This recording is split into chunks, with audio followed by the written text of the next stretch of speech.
प्रिय विद्यार्थियों, सादर नमस्कार। मैं दिनेश कुमार भटनागर, शासकीय उच्चतर माध्यमिक विद्यालय उछीर। आज हम कक्षा 10th विषय सामाजिक विज्ञान अध्याय 17 के अति महत्वपूर्ण चैप्टर मुद्रा एवं वित्तीय प्रणाली पर बात करेंगे। मुद्रा एवं वित्तीय प्रणाली पर चर्चा करेंगे। आधुनिक समय में मुद्रा एक ऐसी वस्तु है जिससे सभी भली भांति परिचित हैं। शायद ही कोई ऐसा व्यक्ति हो जिसने मुद्रा का प्रयोग न किया हो। मनुष्य अपना संपूर्ण जीवन मुद्रा को अर्जित करने एवं उसे व्यय करने में व्यतीत कर देता है। आज मुद्रा इतनी अधिक महत्वपूर्ण हो गई है कि उसके बिना हम किसी कार्य की कल्पना भी नहीं कर सकते। मुद्रा के समक्ष व्यक्ति का स्थान गौण हो गया है। मुद्रा का महत्व व्यक्ति के जीवन में ही नहीं वरन एक राष्ट्र के लिए भी ये अत्यधिक आवश्यक है। बिना मुद्रा के एक अर्थव्यवस्था अपने कार्य संपन्न नहीं कर सकती। अर्थव्यवस्था में मुद्रा का चलन मानव शरीर में रक्त संचार की भांति है। मुद्रा के बिना सामाजिक एवं राजनीतिक ढांचा बिखर जाएगा। वास्तव में मानव सभ्यता का विकास ही मुद्रा पर टिका हुआ है। मुद्रा विनिमय का एक सर्वमान्य माध्यम है। अब हम बात करते हैं मुद्रा के प्रारंभिक इतिहास के बारे में। अब हम बात करते हैं मुद्रा के विकास की पूरी यात्रा के बारे में। मुद्रा शब्द अंग्रेजी के मनी शब्द का हिंदी रूपांतरण है। मनी शब्द लैटिन भाषा के मोनेटा शब्द से बना है।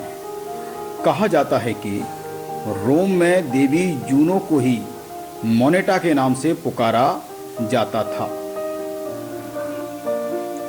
प्रारंभ में रोम में सिक्के की ढलाई का काम स्वर्ण की देवी जूनो के पवित्र मंदिर में ही होता था।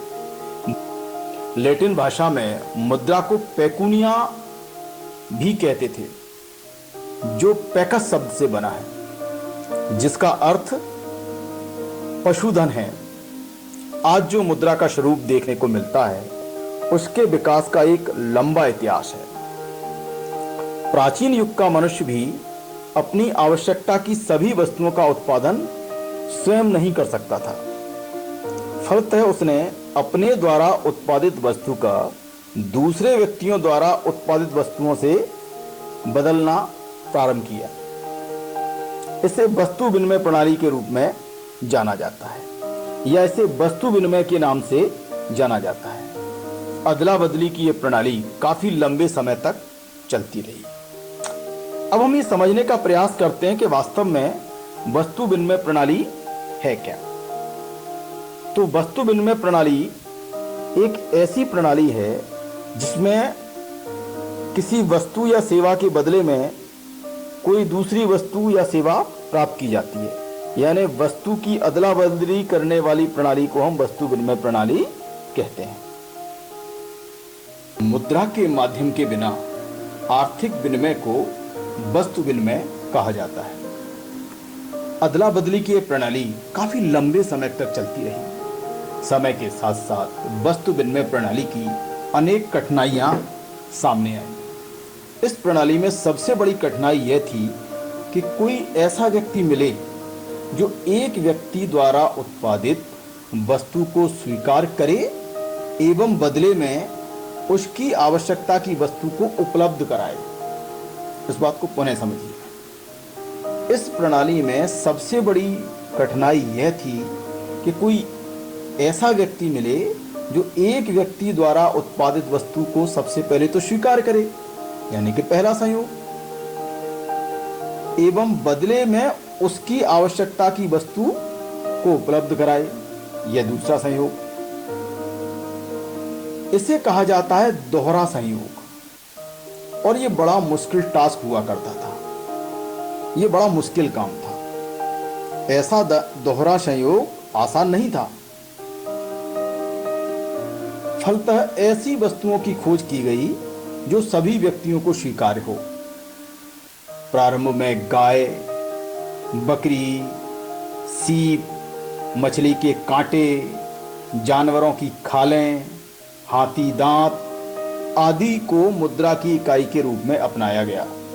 किंतु इस व्यवस्था से भी अनेक कठिनाइयां सामने आईं, जैसे प्रमाणीकरण का अभाव, मूल्य मापन की समस्या कि किसी वस्तु के मूल्य का कैसे मापन किया जाए, ये कैसे तय हो कि 1 किलो आलू के बदले में कितने टमाटर दिए जाएं या 1 किलो गेहूं के बदले में कितने आलू दिए जाएं। तो ये प्रमाणीकरण का अभाव या मूल्य का मापन एक बड़ी समस्या के रूप में उभर कर सामने आया। संचय की कठिनाई आदि, इन सब बातों से धातुओं के उपयोग की प्रेरणा मिली। फलतः धातु का सिक्कों के रूप में उपयोग होने लगा, जिससे अनेक समस्याएं हल हो गईं। राजा एवं महाराजाओं ने जालसाजी को रोकने के लिए धातु के सिक्कों की तौल, आकार, रंग रूप आदि को निर्धारित किया जाने लगा तथा इन सिक्कों की प्रमाणिकता के लिए इन पर सरकार की मोहरें लगाई जाने लगीं।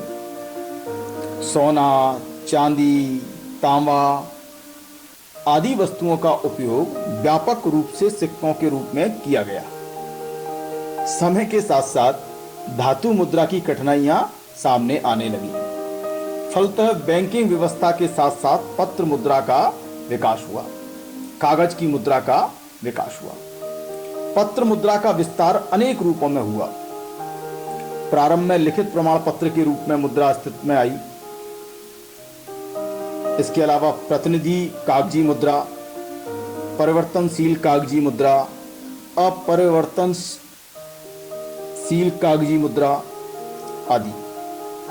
केंद्रीय बैंक एवं व्यापारिक बैंकों के विस्तार के साथ साथ चेक, हुंडी, ड्राफ्ट के रूप में साख मुद्राओं का विकास हुआ।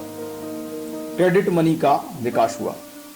वर्तमान में क्रेडिट कार्ड एवं एटीएम कार्ड के रूप में प्लास्टिक मुद्रा भी चलन में है। इस प्रकार स्पष्ट है कि वस्तु विनिमय प्रणाली के रूप में वस्तु विनिमय प्रणाली से लेकर प्लास्टिक मुद्रा तक मुद्रा का एक लंबा इतिहास है।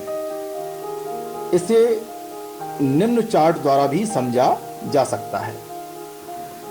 वस्तु विनिमय प्रणाली की अनेक समस्याएं थीं, जैसे दोहरे संयोग का अभाव, वस्तु विनिमय में कठिनाइयां, क्रय शक्ति संचय में कठिनाई, मूल्य हस्तांतरण का अभाव, सर्वमान्य मूल्य मापक का अभाव आदि के कारण यह लगने लगा कि एक मध्यवर्ती वस्तु का होना बहुत जरूरी है।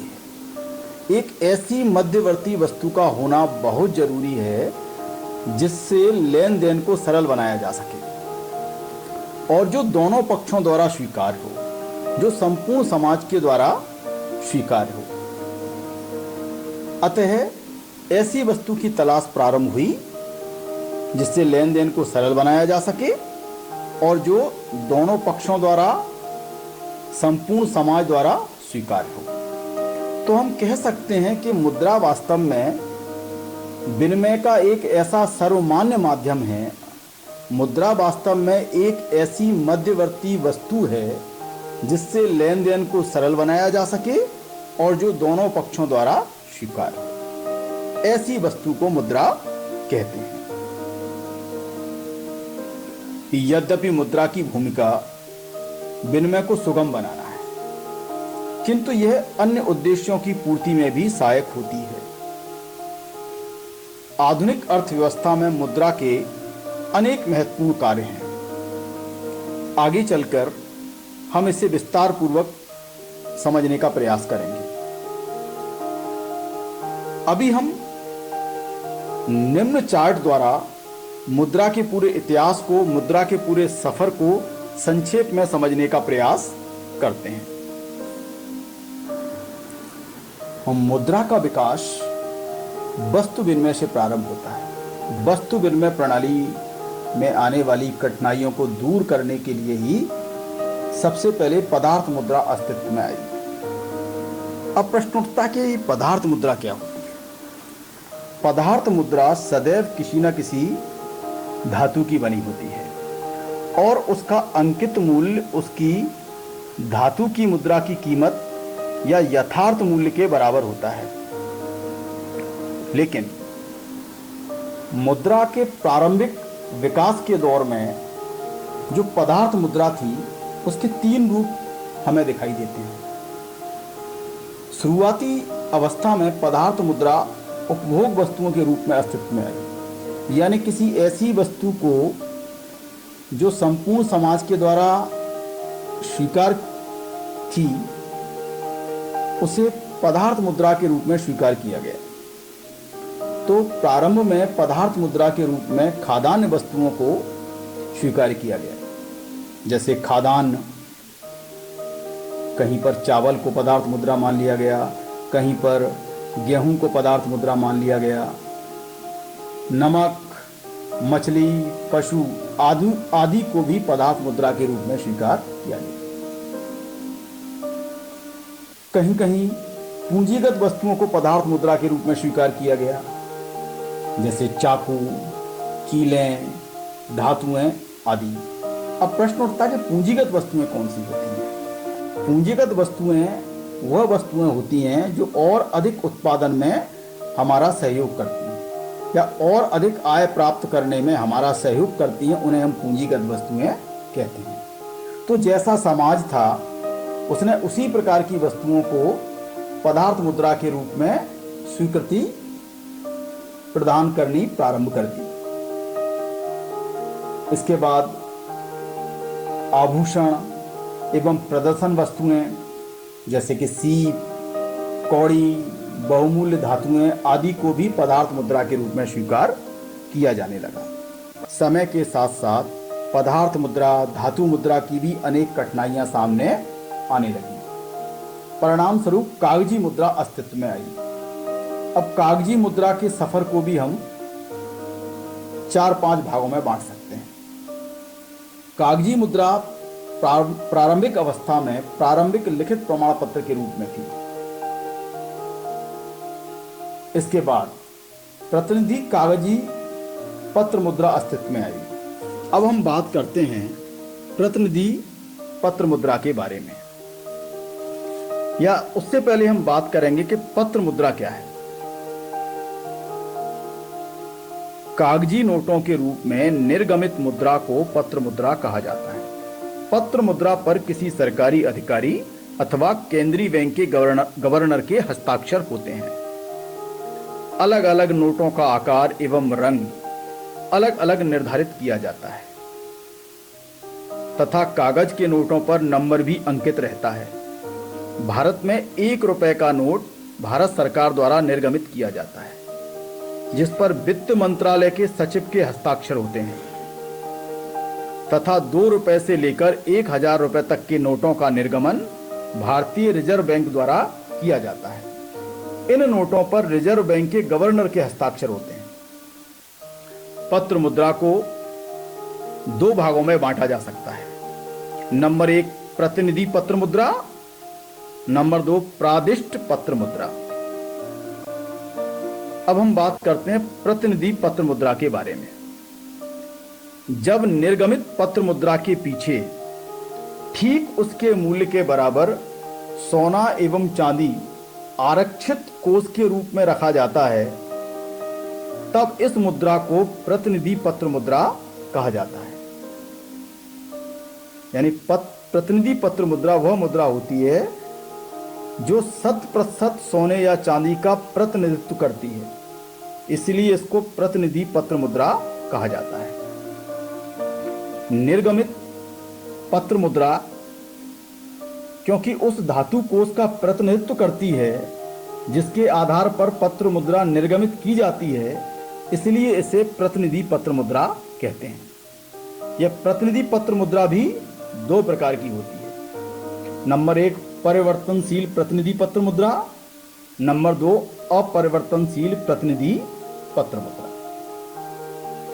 परिवर्तनशील प्रतिनिधि पत्र मुद्रा उस मुद्रा को कहते हैं जब किसी देश में पत्र मुद्रा इस प्रकार जारी की जाती है कि उसको जनता किसी भी समय सोने अथवा चांदी में बदल सकती है, परिवर्तित कर सकती है, तब इस प्रकार की मुद्रा को परिवर्तनशील प्रतिनिधि पत्र मुद्रा कहते हैं। इस प्रकार की गारंटी दिए जाने पर जनता का विश्वास पत्र मुद्रा में बना रहता है तथा केवल आवश्यकता पड़ने पर ही जनता पत्र मुद्रा को बहुमूल्य धातुओं में परिवर्तित करती है। तो परिवर्तनशील पत्र मुद्रा वह मुद्रा होती है जिसे आवश्यकता पड़ने पर सोने अथवा चांदी में परिवर्तित किया जा सकता है। सरकार इस प्रकार की गारंटी परिवर्तनशील प्रतिनिधि पत्र मुद्रा पर प्रदान करती है। जबकि अपरिवर्तनशील प्रतिनिधि पत्र मुद्रा वह मुद्रा होती है जब किसी देश में पत्र मुद्रा इस प्रकार जारी की जाती है कि सरकार उसे सोने या चांदी में परिवर्तित करने की कोई गारंटी नहीं देती। ध्यानपूर्वक सुनिए, जब किसी देश में पत्र मुद्रा इस प्रकार जारी की जाती है कि सरकार उसे सोने या चांदी में परिवर्तित करने की कोई गारंटी नहीं देती, तब इस प्रकार की मुद्रा को अपरिवर्तनशील पत्र मुद्रा कहते हैं। दूसरे शब्दों में, नोटों को सिक्कों में परिवर्तित करने की कोई गारंटी सरकार नहीं देती। इस प्रकार की मुद्रा पूरी तरह सरकार की साख पर आधारित होती है। अब हम बात करते हैं साख मुद्रा की, क्रेडिट मनी की। चेक, हुंडी, ड्राफ्ट, इनको हम साख मुद्रा कहते हैं। इनको नियर मनी भी बोला जाता है। इसके अलावा वर्तमान में प्लास्टिक मुद्रा का अस्तित्व है। क्रेडिट कार्ड, एटीएम कार्ड, यह सब प्लास्टिक मुद्रा के रूप हैं। तो अभी हमने मुद्रा के पूरे विकास पर बात की। अब हम मुद्रा की परिभाषा और मुद्रा के कार्यों पर बात करेंगे। वस्तु विनिमय प्रणाली की अनेक समस्याएं थीं, जैसे दोहरे संयोग का अभाव, वस्तु विनिमय में कठिनाइयाँ, क्रय शक्ति संचय में कठिनाई, मूल्य हस्तांतरण का अभाव, सर्वमान्य मूल्य मापक का अभाव आदि के कारण यह लगने लगा कि एक मध्यवर्ती वस्तु का होना बहुत जरूरी है। एक ऐसी मध्यवर्ती वस्तु का होना बहुत जरूरी है जिससे लेन देन को सरल बनाया जा सके और जो दोनों पक्षों द्वारा स्वीकार्य हो, जो संपूर्ण समाज के द्वारा स्वीकार्य हो। अतः ऐसी वस्तु की तलाश प्रारंभ हुई जिससे लेन देन को सरल बनाया जा सके और जो दोनों पक्षों द्वारा, संपूर्ण समाज द्वारा स्वीकार्य हो। तो हम कह सकते हैं कि मुद्रा वास्तव में विनिमय का एक ऐसा सर्वमान्य माध्यम है। मुद्रा वास्तव में एक ऐसी मध्यवर्ती वस्तु है जिससे लेन देन को सरल बनाया जा सके और जो दोनों पक्षों द्वारा स्वीकार्य हो। ऐसी वस्तु को मुद्रा कहते हैं। मुद्रा के कार्य एवं प्रकृति के आधार पर विद्वानों ने मुद्रा को अनेक प्रकार से परिभाषित किया है। मुद्रा की कुछ प्रमुख परिभाषाएं निम्न प्रकार हैं। सबसे पहले बात करते हैं हम प्रोफेसर मार्शल की परिभाषा के बारे में। प्रोफेसर मार्शल के अनुसार मुद्रा में वे सब वस्तुएं शामिल हैं जो किसी समय अथवा स्थान पर बिना किसी संदेह अथवा जांच के वस्तुओं एवं सेवाओं को क्रय करने तथा व्यय का भुगतान करने के रूप में स्वीकार की जाती है। तो प्रोफेसर मार्शल ने मुद्रा की जो परिभाषा दी है उसमें वो कहते हैं कि मुद्रा में वो सारी वस्तुओं को शामिल किया जा सकता है जो किसी भी समय अथवा किसी भी स्थान पर बिना किसी संदेह, बिना जांच पड़ताल के वस्तुओं एवं सेवाओं को क्रय करने तथा व्यय का भुगतान करने के रूप में सामान्यतः स्वीकार की जाती है, उसे हम मुद्रा कह सकते हैं। इसी प्रकार प्रोफेसर एली ने भी मुद्रा की बड़ी अच्छी परिभाषा दी है। प्रोफेसर एली के अनुसार मुद्रा कोई भी ऐसी वस्तु हो सकती है जिसका विनिमय के माध्यम के रूप में स्वतंत्रता पूर्वक हस्तांतरण होता है, जो सामान्यतः ऋण के अंतिम भुगतान में स्वीकार की जाती है।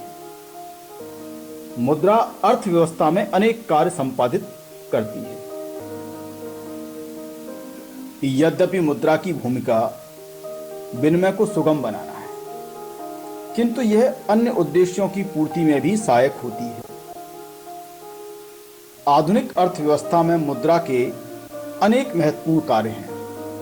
चलिए अब बात करते हैं मुद्रा के प्रमुख कार्यों के बारे में। नंबर 1, विनिमय का माध्यम। वस्तुओं एवं सेवाओं का क्रय विक्रय मुद्रा के माध्यम से होता है। उत्पादक अपनी वस्तु को बेचकर मुद्रा प्राप्त करता है और तत्पश्चात प्राप्त मुद्रा के द्वारा अपनी आवश्यकता की वस्तुओं को खरीदता है। तो इस प्रकार वर्तमान में मुद्रा विनिमय का एक सर्वमान्य सर्वस्वीकृत माध्यम है। नंबर 2, मूल्य का मापन। वर्तमान में प्रत्येक वस्तु एवं सेवा का मूल्य मुद्रा में ही मापा जाता है। बाजार में सभी वस्तुओं का मूल्य मुद्रा में ही व्यक्त किया जाता है। अतः मूल्य का मापन मुद्रा का महत्वपूर्ण कार्य है। नंबर 3, क्रय शक्ति का हस्तांतरण। मुद्रा को एक स्थान से दूसरे स्थान पर सरलता से भेजा जा सकता है। किसी से वस्तुएं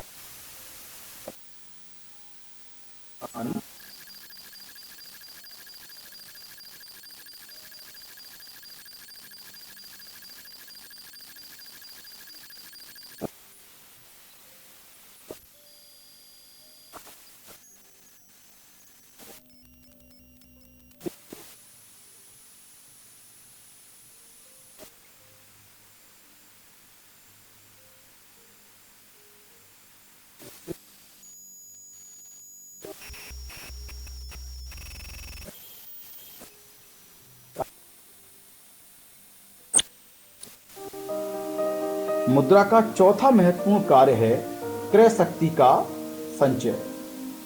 मनुष्य स्वभाव से भावी विपत्तियों से निपटने के लिए बचत करता है।